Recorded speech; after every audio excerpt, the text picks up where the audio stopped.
Help me, please. Somebody. An old white man collapsed against his car door. Engine dead. Phone dead. Nobody had stopped in over an hour. Hold on, sir. I'm coming. Everything his grandmother had left this week. My car died. Nearest gas station's 3 miles south. Can you walk with me, son? His hands were shaking. His left knee locked in a brace. Look at me. I can barely stand. Then I'll go. Stay here. You don't know me. You don't owe me a thing. You need gas. I got 2 legs. That's enough. He was already walking. Empty pockets. 6 miles of burning road for a stranger. He had no idea what that one decision would bring to his doorstep before sunrise. 24 hours earlier, Tyler Grant woke up the same way he always did, to the sound of his grandmother coughing in the kitchen. He lay still for a moment, stared at the ceiling where brown water stains spread like old maps. The bedroom was small, a twin mattress on the floor, a plastic crate for a nightstand.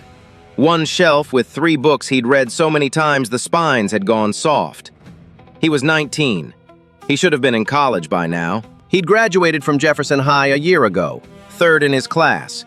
His English teacher, Mrs. Patterson, had written him a recommendation letter so strong it made the guidance counselor cry. 3 schools accepted him. 3 acceptance letters still pinned to the fridge with a magnet shaped like a cross. He never went. The money wasn't there. It was never there. His mother left when he was 4. Packed a bag one Tuesday morning and didn't come back. No note, no phone call, nothing. His father was a name on a birth certificate and nothing else. Eleanor Grant raised him on cleaning wages and stubbornness.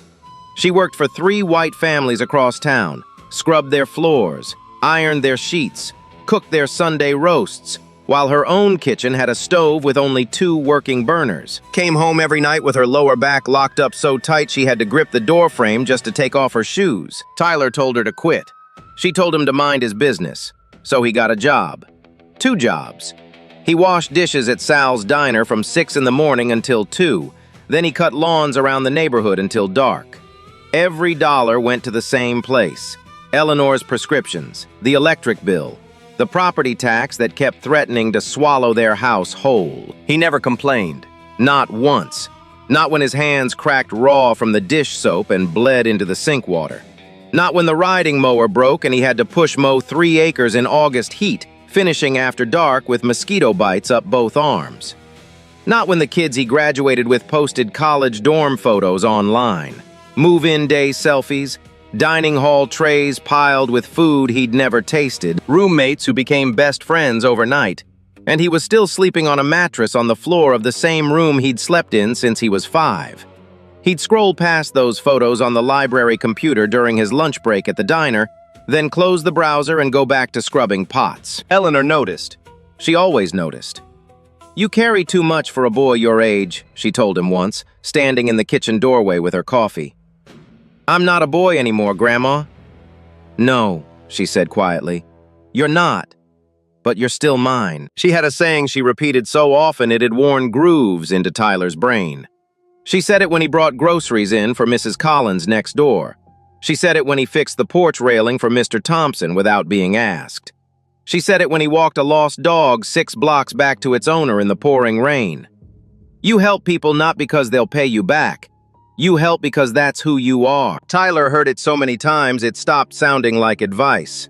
It sounded like breathing, like something he didn't choose, something that just was. That Saturday afternoon, Eleanor handed him $11 and asked him to walk to Dale's pharmacy 2 miles out. Her arthritis prescription was ready. The bus didn't run on weekends, and the car, a 2003 Buick with a cracked windshield and a dead battery, had been sitting in the driveway since March. "Get the pills, come straight back, and drink water. It's hot out there." Tyler put the money in his front pocket, laced up his sneakers, the same Nikes he'd been gluing back together since junior year, and stepped out the front door. The sun hit him like a wall. He didn't know it yet, but he wasn't coming straight back. The walk to Dale's pharmacy took 40 minutes on a good day. This was not a good day. The thermometer outside the hardware store on Route 7 read 96 degrees Fahrenheit. Tyler saw it as he passed. 96 at 2 in the afternoon, and the air was so thick with humidity it felt like breathing through a wet towel.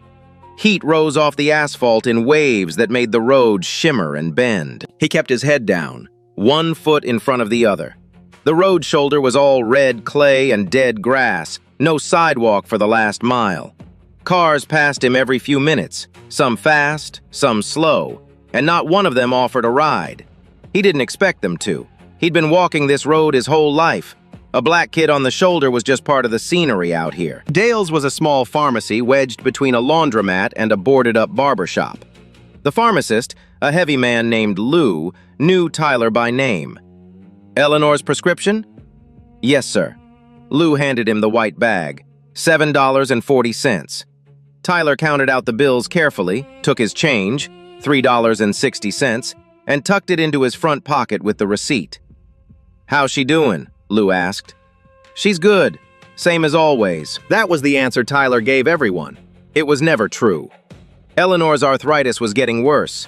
Some mornings her fingers curled so tight she couldn't open the pill bottle herself. Tyler had to do it for her before he left for the diner. He'd pop the cap, shake out 2 tablets, and set them next to a glass of water on her nightstand. She never asked him to. He just did it. The same way he taped the kitchen window shut every winter. The same way he hand-washed her compression socks because the washing machine had been broken since November. He left Dale's and started walking back. Outside, the heat hit him again like walking into a wall of wet cotton. The sun hadn't moved. The heat hadn't broken.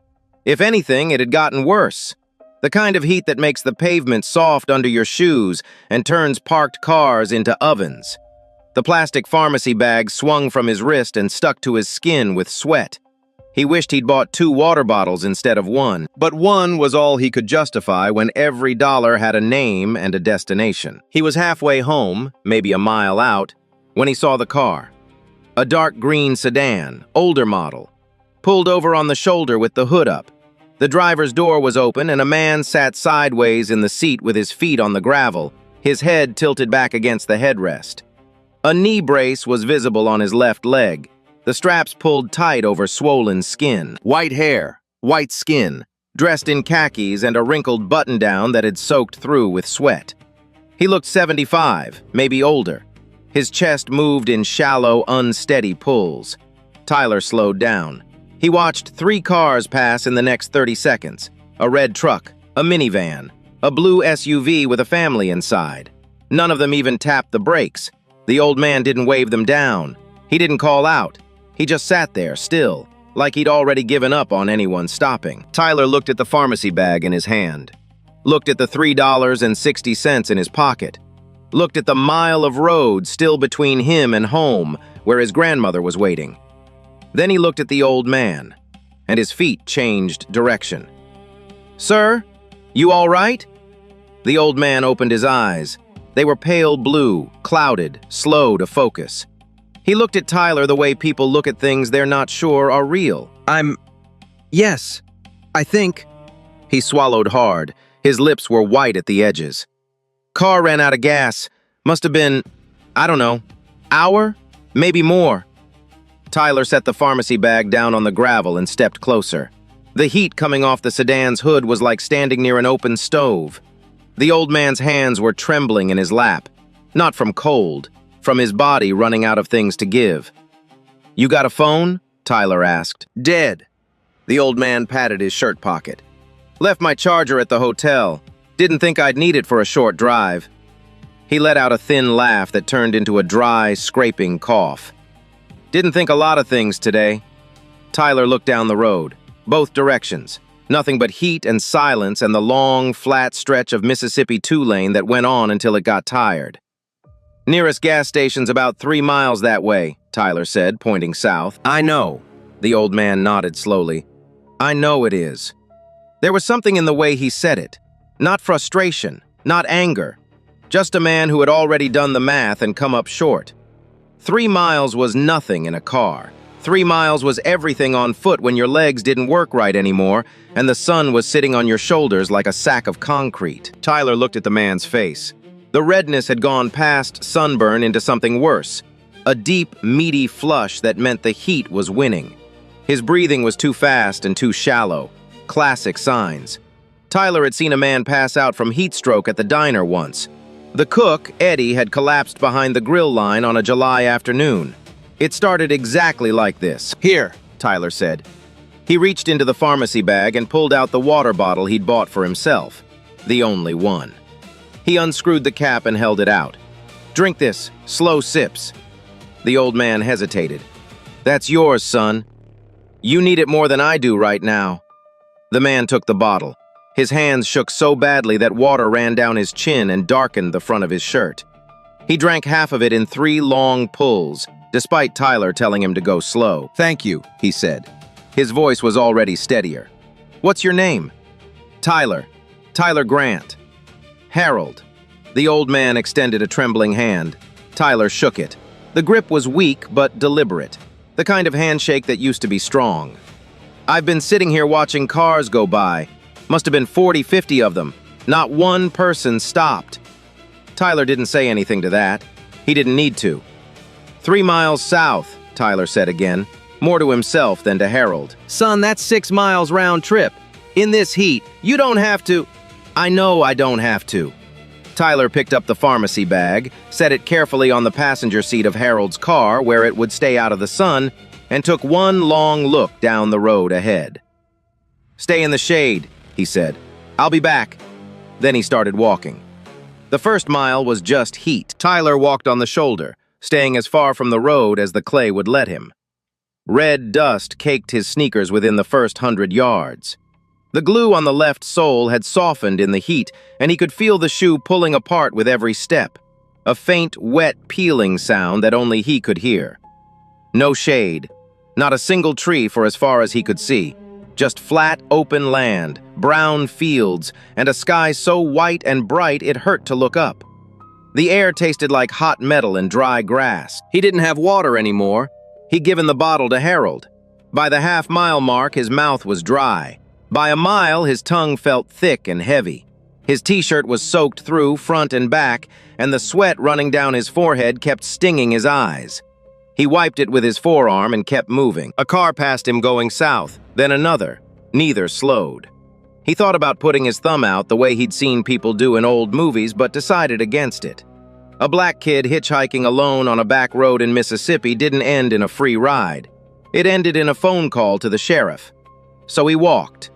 The second mile was pain. It started in his feet, a low, hot throb in his right heel where the sole had worn clean through to skin. Then it climbed into his calves, then his knees. His body wasn't tired. His body was angry. It was telling him to stop, to sit down in the ditch, to find shade somewhere and wait for the worst of the heat to pass. He didn't stop. He thought about his grandmother. She walked to 3 different houses every weekday and cleaned them top to bottom on a back that hadn't worked right in 10 years. She never stopped. Not when her knees swelled up like softballs. Not when her fingers locked up so bad she cried quietly in the bathroom where she thought Tyler couldn't hear. If Eleanor Grant could scrub kitchen floors on broken joints, Tyler could walk 3 miles in the sun. The gas station appeared at the bottom of a long, gradual slope. A small Conoco with 2 pumps and a metal roof that pinged and ticked in the heat. Tyler pushed through the glass door and stood in the air conditioning for exactly 3 seconds. He wanted to stand there for 3 hours. He gave himself 3 seconds, then moved. The man behind the counter was middle-aged, sunburned, wearing a faded Conoco polo with a name tag that said Ray. He looked at Tyler, sweating, dust-covered, alone, and frowned. "Help you?" "I need a gallon of gas, in a can." Ray stared at him. "Where's your car?" "It's not my car. A man stranded about 3 miles north. His car ran out of gas." "And he sent you? Walking? In this heat?"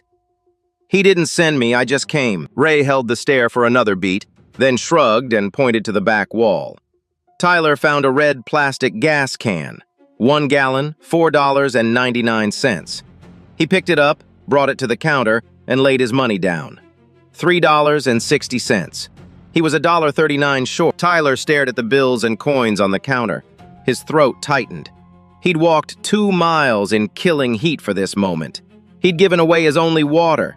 He'd left an old man sitting in a car on the side of the road with a promise to come back. And now he was standing in a gas station, $1.39 short, and Ray was already shaking his head. "Kid, I can't just, please." Tyler's voice didn't crack. It was steady and low and completely serious. "There's a man out there who might not make it if I don't bring this back." Something shifted in Ray's face. He looked at Tyler, really looked, at the dust ground into his shoes, the sweat soaking through his shirt, the pharmacy receipt still poking out of his pocket like proof of the life this kid was living. He reached under the counter, pulled $1.50 from a ceramic tip jar and pushed it across. "Go," he said. Tyler paid, filled the can at the pump and started walking north. The can weighed 8 pounds full. By the second mile back, it felt like 40. He switched hands every 100 steps. The wire handle bit into his palms and left red welts that would last for days. But he kept walking. His vision blurred twice. Both times he stopped, closed his eyes, counted to 5, and started again. The road stretched ahead like a ribbon of fire, shimmering and endless. He thought about turning around. The thought lasted about 2 seconds. Then he saw Harold's face in his mind. Those pale blue eyes, the cracked lips, the way he'd said, "You came back," as if he'd already given up believing anyone would. He kept walking, because he said he'd come back, and Tyler Grant did not break promises. Tyler saw the green sedan from a quarter-mile away, still there, hood still up. Harold still sitting in the driver's seat with his feet on the gravel. But he was sitting up straighter now. The water had helped. Tyler came down the shoulder, gas can in his right hand, arm aching from the elbow down. His shirt was so wet it clung to his ribs like a second skin. Dust coated every inch of him, his arms, his neck, the pharmacy bag tucked under his left arm. Harold saw him coming and stood up, slowly, one hand on the car door for balance. When Tyler got close enough to see his face, the old man's eyes were red. "You came back," Harold said. "I said I would." Tyler unscrewed the gas cap and poured the gallon in carefully, tilting the can so it wouldn't splash. He'd seen his neighbor fill a lawnmower wrong once and soak his pants in gasoline.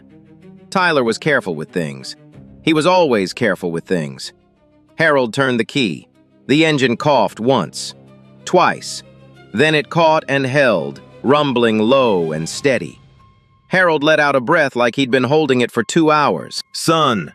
Harold reached into his back pocket and pulled out a leather wallet. It was thick and worn soft at the edges. He opened it and held out a $100 bill. "Take this, please." Tyler looked at the money. $100. That was a week and a half at the diner. That was 3 months of cutting lawns. That was Eleanor's prescriptions for the next 6 weeks. He shook his head. "I didn't do it for money, sir." "I know you didn't. That's exactly why I want you to have it. My grandmother says you don't help people because they'll pay you back. You help because it's the right thing." Harold stared at him. The $100 bill was still in his hand, held out between them like a bridge neither of them would cross. After a long moment, he folded it back into his wallet. "Your grandmother," Harold said quietly. "She sounds like a remarkable woman." "She is." "What's her name?" "Eleanor. Eleanor Grant." Harold pulled a small leather notebook from the glove compartment. Tyler watched him write something down, carefully, deliberately, the way people write things they intend to remember. "Tyler Grant," Harold said, reading it back. "And you live where?" Tyler hesitated. His grandmother had taught him not to give his address to strangers, but there was something about this man, something in the way he'd said, "remarkable," like he meant it in a way most people don't mean anything. "Maple Drive," Tyler said. "The blue house at the end, with the tin roof." Harold nodded and closed the notebook. He extended his hand again. This time the grip was firmer, steadier. "Thank you, Tyler." "Yes, sir. You be safe driving." Harold got in the car, pulled the door shut, and rolled down the window. He looked at Tyler one more time, a long, quiet look that Tyler wouldn't understand until the next morning. "You be safe walking home," Harold said. Then he drove away. Tyler watched the green sedan until it disappeared around the bend. Then he picked up the empty gas can and started walking the last mile home. The sun was low now. His shadow stretched out long in front of him, reaching the house before he did. He got home at 6:45. The sky was turning purple at the edges, and the first fireflies were blinking in the tall grass beside the porch. Eleanor was in the kitchen. Black beans and rice, the Saturday meal. It was the Saturday meal because it was cheap and it stretched. Tyler could smell it from the porch. That smell, cumin, garlic, the sweet steam of rice, was the smell of his entire childhood. "You're late," she said without turning around. She was stirring the pot with a wooden spoon, her left hand pressed flat against her lower back. "I know. I'm sorry." He set the pharmacy bag on the counter. She glanced at it, then at him, took in the dust, the sweat stains, the red welts on his palms from the gas can handle. "What happened to you?" "A man was stuck on the road. Car ran out of gas. I walked to the Conoco and brought some back for him." Eleanor stopped stirring. She turned and looked at Tyler the way she looked at things that mattered. "How far?" "About 3 miles each way." "In this heat?" "Yes, ma'am." She didn't say anything for a while. She just looked at him, at her grandson, 19 years old, standing in her kitchen covered in red dust, hands torn up from carrying a gas can 6 miles for a man he didn't know. "How much did the gas cost?" Tyler paused. "The can was $4.99. I was short. The cashier covered the difference." Eleanor looked at the pharmacy receipt on the counter, did the math. The $11 she'd given him, $7.40 for the prescription, the rest gone to gas for a stranger. He'd come home with nothing. She didn't scold him. She didn't lecture. She set the spoon down, crossed the kitchen, and put both hands on his face. Her fingers were stiff from arthritis, but warm from the stove. She held his face the way she'd held it when he was 5 years old and scared of thunderstorms. "Your granddaddy would have done the exact same thing," she said. They ate dinner at the small table by the window. Black beans and rice. Tyler had 2 plates. Eleanor watched him eat and said nothing more about the man on the road. Some things didn't need more words. He did his dishes, took a shower, cold water because the water heater was acting up again, stood under the stream and watched red Mississippi dust swirl down the drain between his feet. His palms stung where the wire handle had dug in. His right heel throbbed where the sneaker sole had worn through. His calves ached in a way that would be worse tomorrow. He lay down on the mattress and was asleep in 4 minutes. He had no idea what was coming in the morning. The limousine turned onto Maple Drive at 7:12 on a Sunday morning. It came from the east end of the street where the pavement was smoother and the houses had driveways that actually fit a car. By the time it reached the middle of the block, where the driveways turned to gravel and the fences leaned, it had already drawn every eye on the street. Mrs. Jenkins was outside in her housecoat, dragging a garden hose toward her flower bed. She stopped mid-step and stood there with her mouth half open, water pooling around her slippers. Mr. Thompson was on his porch with a cup of coffee. He set it down on the railing and didn't pick it up again for 20 minutes. 3 kids on bicycles stopped dead in the middle of the road and watched the car roll past like a parade float that had taken a very wrong turn. Nobody on Maple Drive had ever seen a limousine in person. Not here, not on a street where the streetlights hadn't worked in 2 years, and the nearest grocery store was a 40-minute walk. A limousine on Maple Drive was like a whale in a swimming pool. It didn't make sense. It didn't belong. And yet here it was, black and gleaming, moving slow and deliberate, like it was looking for something specific.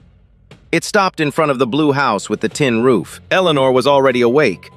She heard the engine outside, too quiet and too smooth for anything that belonged on this street, and looked through the front window. A driver stepped out. Black suit, white shirt, black tie. He checked a piece of paper in his hand and started up the 3 wooden steps to the porch. Eleanor's heart dropped into her stomach. She opened the door before he knocked.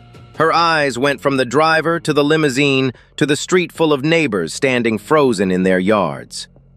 "Ma'am," the driver said, "I'm looking for Tyler Grant." "Why?" The word came out sharp, protective. The voice of a woman who had raised a black boy in a world that didn't always treat black boys gently. "What did he do?" "Nothing wrong, ma'am." The driver produced a cream-colored envelope, heavy stock, a name embossed in gold on the seal. Mr. Harold Whitmore would like to invite your grandson to his home this morning. He asked me to deliver this personally. Eleanor took the envelope. Her hands were trembling. She turned it over. The name on the back meant nothing to her, but the weight of the paper, the gold lettering, the limousine idling at her curb, all of it said the same thing. This was not a man who asked for things casually.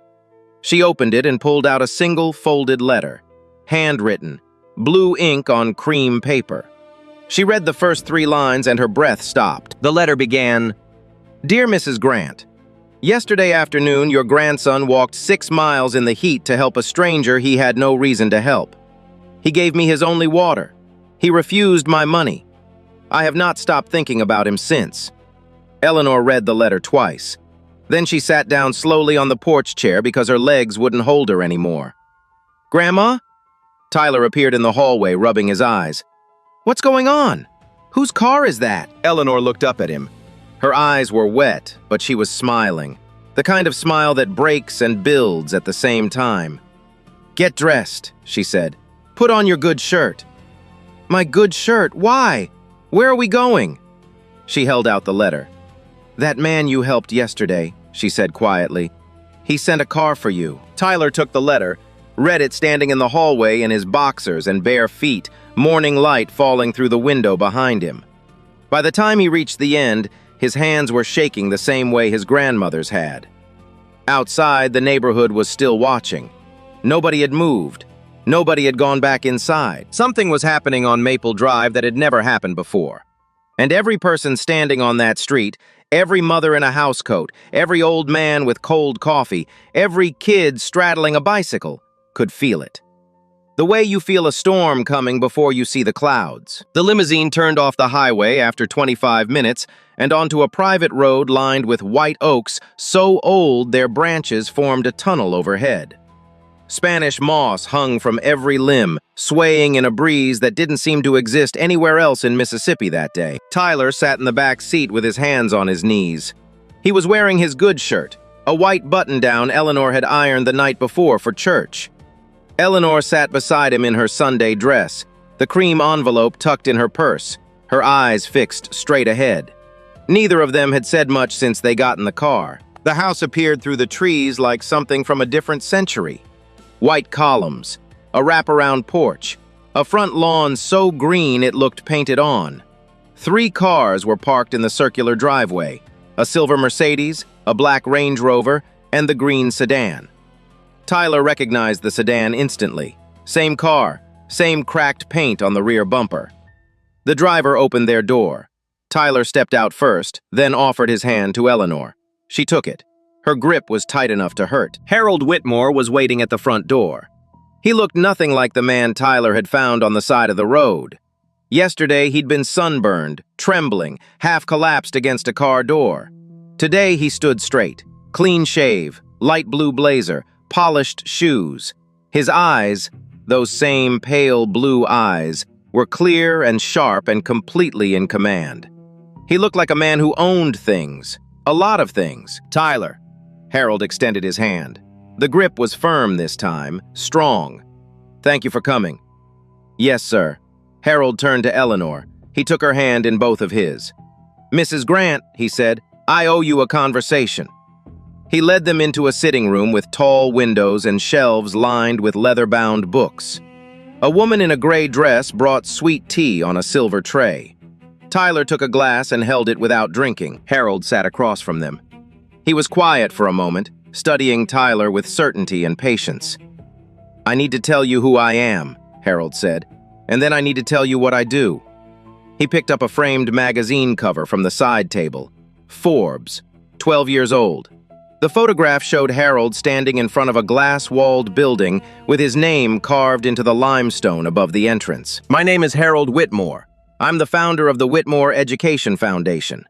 Over the past 30 years, we've provided full college scholarships to over 2,000 young people across the American South. The foundation's current endowment is $340 million. Eleanor's hand found Tyler's knee under the table. She squeezed hard enough that he felt her rings press into his skin. Tyler didn't move.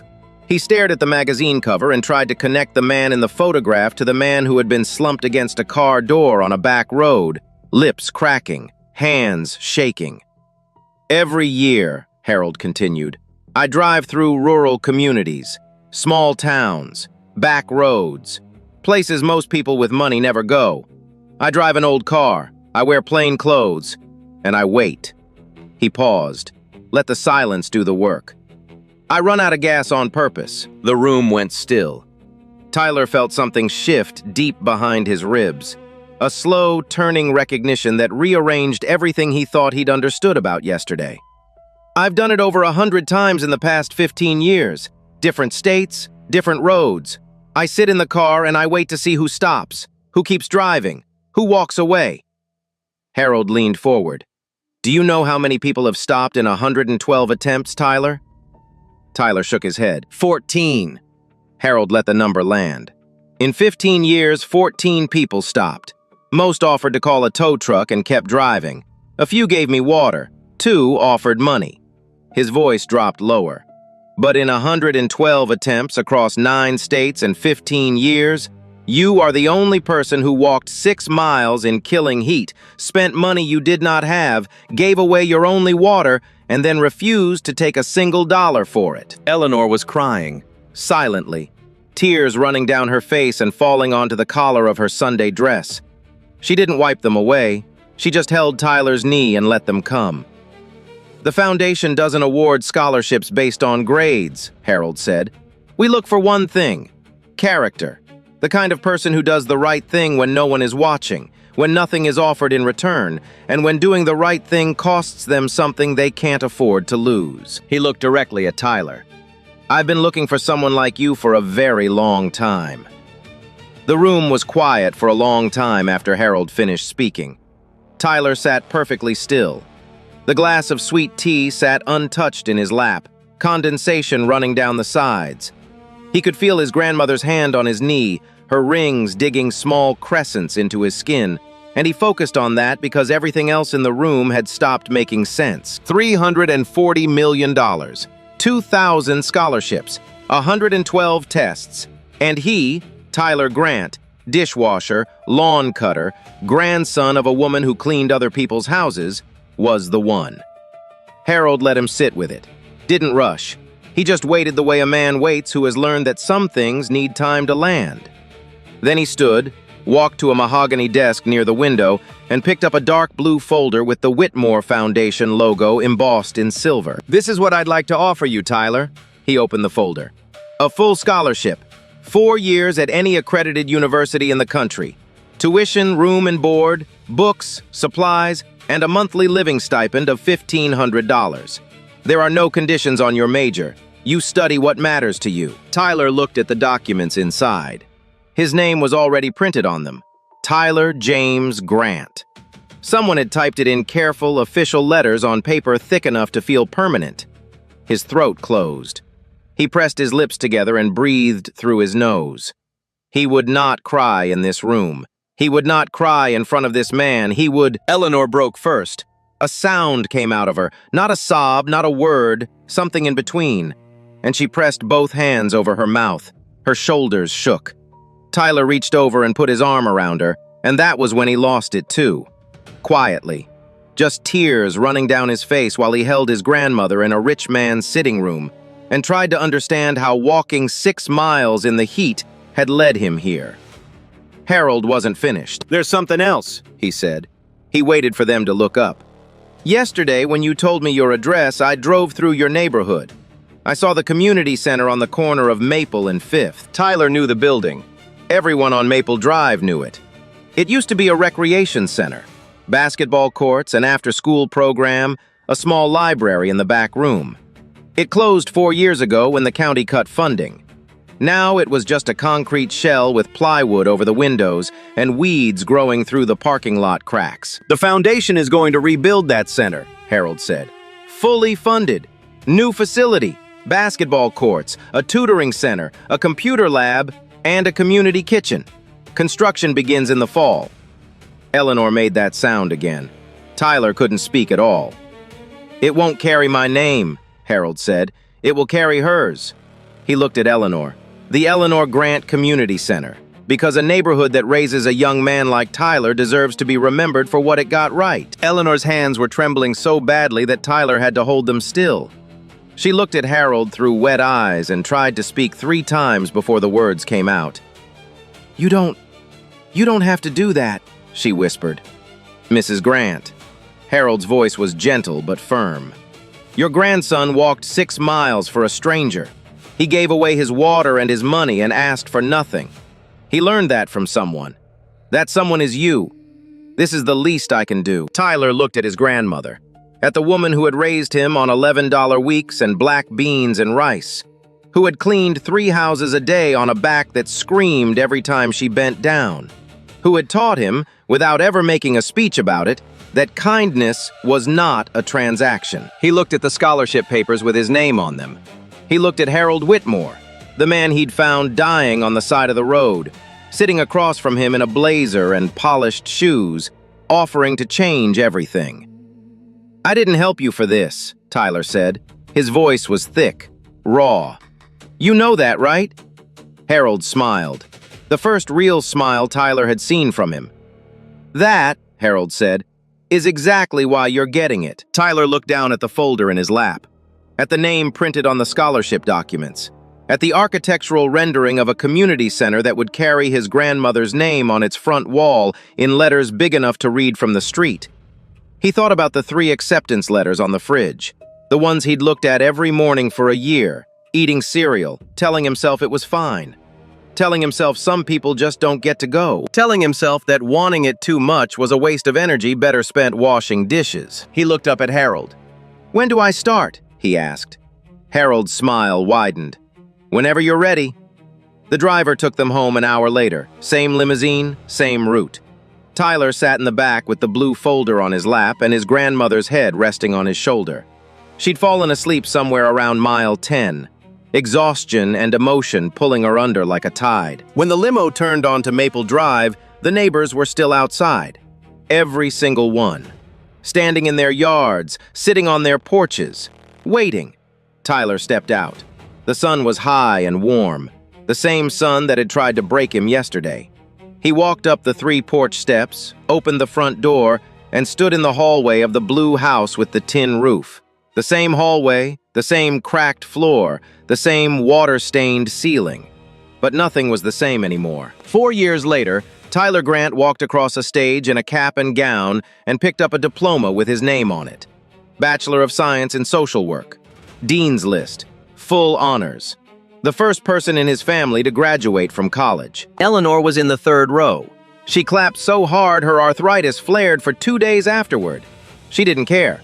She told the woman sitting next to her, a complete stranger, "That's my grandson," 4 separate times, and the woman congratulated her every single time like she was hearing it for the first. The acceptance letters that had hung on the fridge for 5 years were gone now.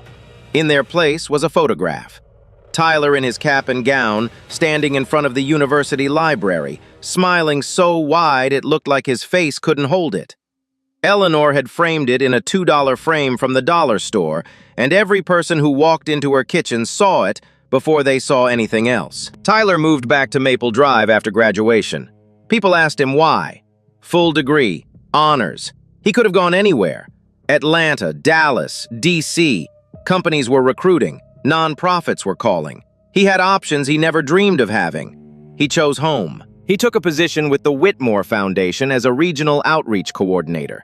His job was simple in description and enormous in practice. Drive through small towns and rural communities across Mississippi, find young people with character and no opportunity, and bring them into the program. He drove an old car. He wore plain clothes. And sometimes on the long back roads between towns, he thought about Harold. Harold Whitmore was 79 now. His health was slower than it used to be, but his mind was still sharp, and his eyes still went bright whenever Tyler called. They spoke every Sunday. Harold always asked the same question. "Found anyone yet?" Most weeks Tyler said not yet, but some weeks, the good weeks, he said yes. The Eleanor Grant Community Center opened on a Saturday in October, 14 months after construction began. Tyler cut the ribbon. Eleanor stood beside him, leaning on a cane she swore she didn't need, wearing the same Sunday dress she'd worn to Harold's house the morning everything changed. The center had basketball courts, A tutoring lab with 12 computers donated by the foundation, a community kitchen that served hot meals 3 nights a week, and a small library in the back room with a hand-painted sign above the door that read, "You help because that's who you are."